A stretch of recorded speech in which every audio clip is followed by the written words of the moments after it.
स्वामी समर्थ. जय जय स्वामी समर्थ. स्वागत आहे तुम्हा सर्वांचे आपल्या शाहू बीजे चॅनलवरती. आजचा व्हिडिओ थोडासा खास आहे आणि अत्यंत महत्त्वाच्या विषयावर आहे. आपली कुलदैवता किंवा कुलदैवत हे जागृत आहे का? तसेच बऱ्याच लोकांना वारंवार असे प्रश्न पडत असतात की आपली कुलदेवता कोणती आहे आणि आपल्या कुलदेवीची सेवा आपण कशी करायची. कुलदेवी माहीत नसेल तर नक्की काय करावं? सर्वात महत्त्वाचं म्हणजे आपल्यावर कुलदेवीची कृपादृष्टी होण्यासाठी ती आपल्या कुटुंबासाठी अत्यंत जागृत होणं हे गरजेचे आहे. आणि आपण कुलदेवीला जागृत कशा पद्धतीनं करावं याची संपूर्ण माहिती आज मी तुम्हाला देणार आहे. त्यामुळे हा व्हिडिओ आपण आवर्जून शेवटपर्यंत पाहावा. व्हिडिओमध्ये पुढे जाण्यापूर्वी तुम्हाला विनंती आहे की कमेंट बॉक्समध्ये श्री स्वामी समर्थ नक्की लिहा. तर सर्वप्रथम कुलदेवी म्हणजे नक्की काय असतं आणि कुलदेवी आपल्यावर कशा पद्धतीने कृपा दृष्टी ठेवते हे पाहणार आहोत. सर्वात महत्त्वाचं म्हणजे कुळाचं रक्षण करणारी, फक्त कुळाचंच नाही तर आपल्या कुळाच्या मुळाचं रक्षण करणारी ही देवी असते. प्रत्येकाची वेगवेगळी कुलदेवी असते. कोणाची जगदंबा म्हणजे तुळजाभवानी माता असते, कोणाची रेणुका माता असते, कोणाची सप्तशृंगी तर कोणाची महालक्ष्मी. अशा विविध प्रकारच्या आपल्या कुलदेवता असतात. तर सर्वप्रथम आपल्याला आपली कुलदेवता कोण आहे हे माहीत असायला हवे.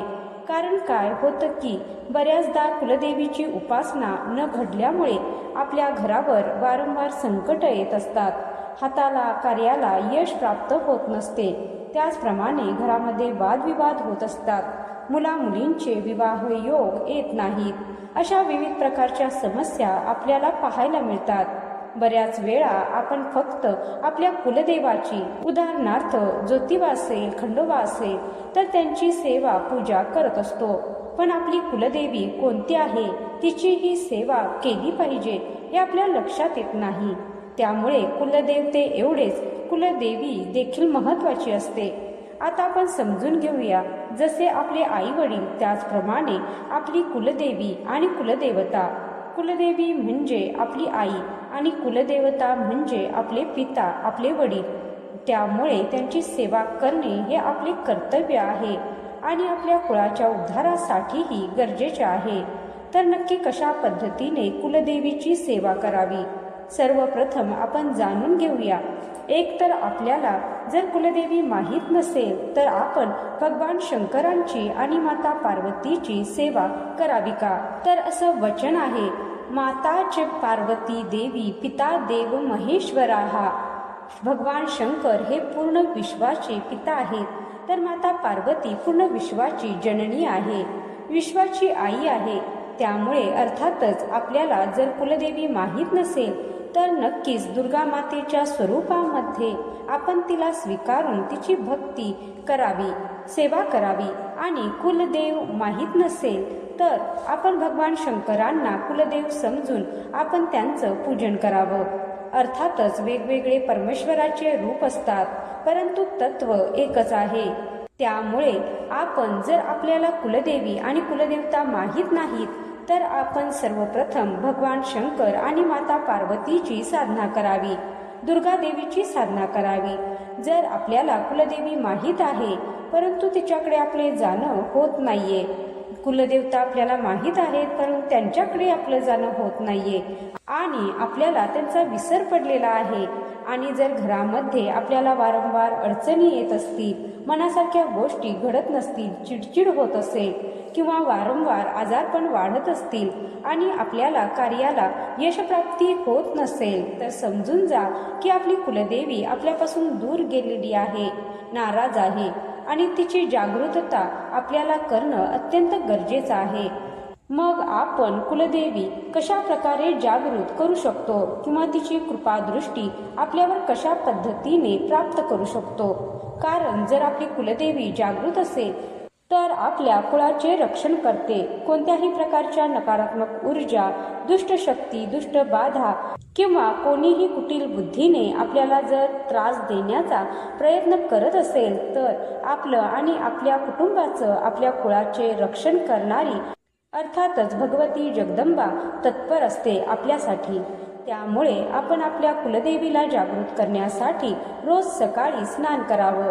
स्नान झाल्यावर देवघरासमोर बसून सर्व मंगल मांगल्ये शिवे सर्वार्थ साधिके शरण्ये त्र्यंबके गौरी नारायणी नमोस्तुते हा मंत्र कमीत कमी 11 वेळा म्हणून देवीची मनोभावे प्रार्थना करावी. त्याचप्रमाणे मृत्युंजयाय रुद्राय नीलकंठाय शंभवे अमृतेशाय शर्वाय महादेवताय नमः हा मंत्र म्हणून भगवान शंकर म्हणजेच आपले कुलदेव यांना आपण जागृत करू शकतो. तुम्हाला इतका मोठा मंत्र म्हणता येत नसेल तर ओम नमः शिवाय या मंत्राचा जप तुम्ही 11 वेळा करू शकता. त्यामुळे 11 वेळा सर्व मंगल मांगल्ये आणि 11 वेळा मृत्युंजयाय रुद्राय किंवा ओम नमः शिवाय या मंत्राचा जप करून पठण करून आपण भगवान शंकर माता पार्वती यांची प्रार्थना करावी. हे देवी भगवती आणि भगवान शंकर, आपण आमचे माता पिता आहात. आमच्याकडून नकळत आपला विसर पडला असेल, आपल्या प्रती मनामध्ये आमच्या विसर जाणवत असेल तर नक्कीच आपण जागृत व्हा आणि आमचे कल्याण करा, आमच्या कुटुंबाचे कुळाचे रक्षण करा. ही भावना मनामध्ये ठेवून आपण कुलदेवीची आणि कुलदेवांची प्रार्थना करावी. वरील 2 मंत्र आपल्याला शक्य नसेल तर साधा आणि सोपा पुढील मंत्र म्हणावा. ओम कुलदेवी नमः आणि ओम कुलदेवताय नमः हा मंत्र आपण रोज 108 वेळा म्हणावा किंवा 21 वेळा तरी म्हणावा आणि देवी भगवतीची मनोभावे प्रार्थना करावी. अजून एक अत्यंत जागृत मंत्र आहे, तो म्हणजे सर्व स्वरूपे सर्वेशे सर्व शक्ती समन्विते भयभस्त्राहिनो देवी दुर्गे देवी नमोस्तुते या मंत्राचा रोज 21 वेळा जप करावा आणि भगवतीची प्रार्थना करून भगवान शंकरांची प्रार्थना करून त्यांना सांगावं, आपण आमच्यावर अखंड कृपा दृष्टी दाखवा. आणि एक लक्षात ठेवा, वर्षातून एकदा आपण आपल्या कुलदेवीच्या दर्शनाला कुलदेवांच्या दर्शनाला जाणं अत्यंत गरजेचं असतं. आपण वेळात वेळ काढून कुलदेवी आणि कुलदेवांच्या दर्शनासाठी वर्षातून एकदा अवश्य जाऊन यावं. तिथे गेल्यावर देवी भगवतीची खणा नारळाने ओटी भरावी, देवीचा अभिषेक करावा. तिथे आपण देवीला महानैवेद्य करावा आणि देवीची मनोभावे तिथे प्रार्थना करावी. थोडा वेळ तिथे मंदिरामध्ये घालवावा, नाहीतर नुसतं जायचं आणि दर्शन करून लगेच निघून यायचं असं करायचं नाही. शक्य असेल तर 1 दिवस तिथे मुक्काम करावा. देवीच्या आपण गाभाऱ्यामध्ये जरी बसणं शक्य नसेल तरी तिच्या आवारामध्ये मंदिरामध्ये बसावं किंवा तिच्या नगरीमध्ये आपण 1 दिवस नक्की मुक्काम करावा. देवीचं दर्शन करून आल्यानंतर घरामध्ये 7 सवाष्णी जेवायला घालाव्यात किंवा 7 जोडपे जेवायला घालावेत, म्हणजे स्त्री पुरुष दोघांना पण बोलवावं. पती पत्नींना जेवायला घालावे, त्यांना वस्त्र देऊन त्यांचा मान सन्मान करावा. आपल्या ऐपतीप्रमाणे या गोष्टी कराव्यात, त्यांना संतुष्ट करावं. याने नक्कीच भगवती आणि भगवान शंकर आपल्यावर अखंड कृपा दृष्टी दाखवतात. त्याचप्रमाणे आपल्या हातून अन्नदानासारखे पुण्यकर्मही घडत राहते. तर मंडळी, आता जर आपली कुलदेवी आणि कुलदेव आपल्याला जाणून घ्यायचे असतील तर आपण नक्की काय करावं?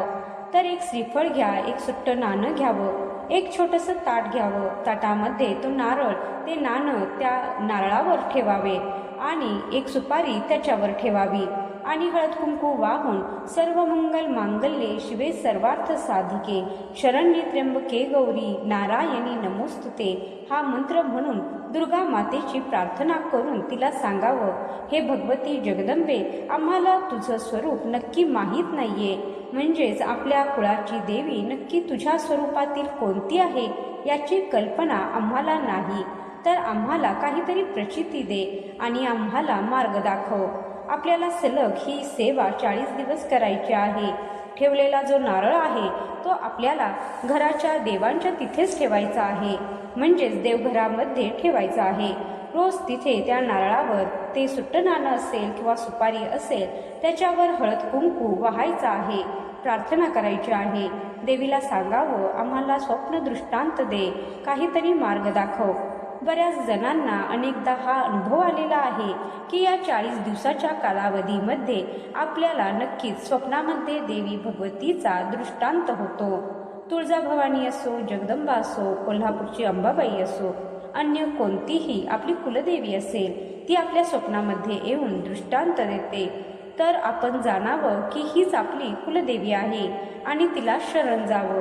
बऱ्याचदा घरातील स्त्री असेल तर तिला आपण ही सेवा करत असताना असा पण एक संकेत मिळतो की जर आपल्याला सवाष्ण म्हणून जेवायला बोलावणं आलं किंवा आमंत्रण आलं तर आपण तिथे अवश्य जावं. जर रेणुका मातेचं असं बोलावणं आलं तर असं मनामध्ये धरावं की रेणुका माता ही आपली कुलदेवी आहे. तुळजाभवानीचं असेल तर तुळजाभवानी आहे.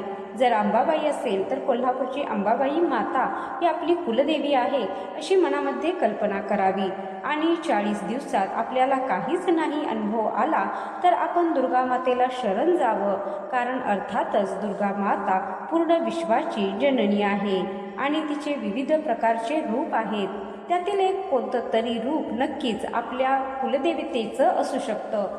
म्हणून ती मूळ आहे किंवा ते मुख्य तत्व आहे. म्हणून तिची आपण प्रार्थना करून तिला आपली कुलदेवी म्हणून तिचा स्वीकार करावा आणि भक्तिभावाने तिची आपण सेवा करावी. अनेक लोक म्हणतात आम्ही घरामध्ये कुलदेवीचं रोज स्मरण करतो, दुर्गा सप्तशतीचे पाठ करतो, कुलदेवीचे स्तोत्र मंत्र पठण करतो, परंतु मूळ पीठाला जाणं होत नाही.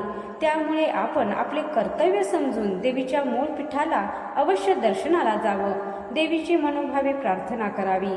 देवीचा आपण सांगितल्याप्रमाणे कुलधर्म कुलाचार करावा. नक्कीच आपल्यावर कुलदेवीची अखंड कृपादृष्टी राहील, कुलदेवता ही जागृत होईल. त्याचप्रमाणे वर्षातून एकदा आपण आपल्या घरामध्ये कुलदेवीच्या नावाने एका जवळच्या ब्राह्मणांना बोलून नक्की अभिषेक करावा, कुलदेवीला महानैवेद्य दाखवावा आणि कुलदेवीच्या अखंड कृपादृष्टीसाठी तिच्या चरणांमध्ये पडून राहावं. कुलदेवीला आर्त विनवणी करावी, आपली अडचण सांगावी. आपण कुलदेवीचं जर स्मरण केलं, कुलदेवीचं चिंतन केलं तर कोणत्याही प्रकारची करणी बाधा वाईट शक्ती आपल्यावर परिणाम करत नाहीत. आपल्या कुटुंबाचं रक्षण होतं, आपण केलेल्या कार्याला यशप्राप्ती मिळते, घरामध्ये लक्ष्मी स्थिर राहते, सुख नांदते आणि प्रामुख्याने आपण समाधानी राहतो. बऱ्याचदा अनेक लोकांना आपल्या पूर्व कर्मामुळे घर, गाडी, बंगला, नोकरी, उत्तम प्रकारे पैसा प्राप्त झालेला असतो, परंतु मनामध्ये एक रुकरुक असते की काहीतरी कमतरता आहे. घरामध्ये समाधान नाही, शांतता नाही. तर ती कमतरता नक्की काय असते तर कुलदेवीच्या कृपादृष्टीची कमतरता असते. कुलदेवता जागृत नाही याचं ते लक्षण असतं. तेव्हा आपण कुलदेवीला विसरू नका. बऱ्याचदा सगळं काही प्राप्त होतं तरी मनाला समाधान प्राप्त होत नाही. त्यामुळे ते समाधान कुठे आहे तर कुलदेवीच्या चरणांमध्ये आहे. अर्थातच मी स्वामी सेवेमध्ये आहे किंवा अनेक लोक स्वामी सेवेमध्ये असतात, पण आपलं इष्टदैवत हे वेगळं झालं आणि कुलदैवत हे वेगळं झालं. बऱ्याचदा आपण स्वामींची सेवा करतो, स्वामींना मानतो, ते ठीक आहे, ते आपले इष्टदैवत आहेत, ते गुरु म्हणून आपण त्यांच्याकडे पाहतो. स्वामी समर्थ हे परब्रह्म आहेत आणि तेच आपल्याला कधी कधी मार्ग दाखवतात की आपण आपल्या कुलदेवीची सेवा करणं आपलं कर्तव्य आहे आणि कुलदेवीची सेवा करणं हे आपलं कर्तव्य समजून आपण तिची सेवा करावी. कुलदेवतेचा विसर पडू देऊ नका. भरपूर कुलदेवीची सेवा करा, आपलं कल्याण होईल आणि आपल्या कुळाचं रक्षण होईल. तसेच आपली कुलदेवता नेहमी जागृत राहील. तर आजचा हा माहितीपूर्ण व्हिडिओ आवडला असेल तर व्हिडिओला लाईक करा, जास्तीत जास्त शेअर करा, ज्यामुळे इतर कोणाच्या तरी अडचणी दूर होतील आणि त्यांनाही कुलदेवतेची सेवा केल्यामुळे मार्ग दिसतील. व्हिडिओ शेवटपर्यंत पाहिल्याबद्दल धन्यवाद. जय श्री स्वामी समर्थ.